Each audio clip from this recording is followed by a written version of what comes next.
Deesa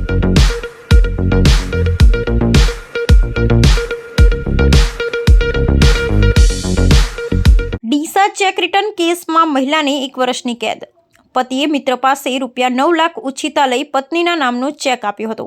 ડીસાની additional chief judicial magistrate કોર્ટનો ચુકાદો।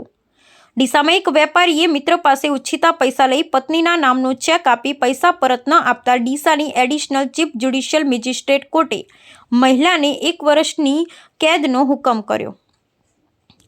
કેસની વિગત એવી છે કે ડીસાના શ્રીરામ ચોક ખાતે રહેતા પરેશકુમાર ઈશ્વરલાલ ચોખાવાલા પાસે તેમના જ સમાજના અને તેઓના મિત્ર રસિકલાલ ચોખાવાલાએ ₹9 લાખની જરૂરિયાત હોય 4 માસ માટે હાથ ઉછીના માંગ્યા હતા, જેથી પરેશભાઈએ સહયોગ બચત ધિરાણ સહકારી મંડળીમાંથી ₹20 લાખની લોન લીધેલ હતી। તેમાંથી ₹9 લાખ રસિકલાલની પત્ની શર્મિષ્ઠાબેનની હાજરીમાં આપ્યા હતા ને સદ્રવ રકમ 1.5 માસમાં ચૂકવી આપીશ તેમ જણાવ્યું હતું, જેથી પરેશભાઈએ મુદત પૂરી થતાં ઉઘરાણી કરતા તેઓ શર્મિષ્ઠાબેન રસિકલાલ ચોખાવાળા નામનો દેના બેંક ડીસા શાખાનો ₹9 લાખનો ચેક આપ્યો હતો।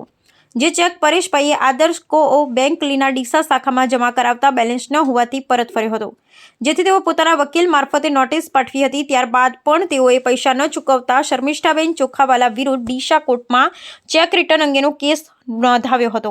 જે કેસ ડીસાના એડિશનલ ચીફ જ્યુડિશિયલ મેજિસ્ટ્રેટની કોર્ટમાં ચાલી જતા ન્યાયાધીશ વાય.એન. પટેલે ફરિયાદી પક્ષના વકીલની દલીલોને ગ્રાહ્ય રાખી શર્મિષ્ઠાબેન રસિકલાલ ચોખાવાલાની ધી નેગોશિયેબલ ઇન્સ્ટ્રુમેન્ટ એક્ટની કલમ 138 મુજબ તકસીરવાન ઠેરવી 1 વર્ષની સાદી કેદની સજા તેમજ ₹9 લાખ 30 દિવસમાં વળતર તરીકે ચૂકવવાનો આદેશ કર્યો હતો અને જો તેઓ વળતરની રકમ ન ચૂકવે તો વધુ 3 માસની સજાનો હુકમ પણ કર્યો હતો।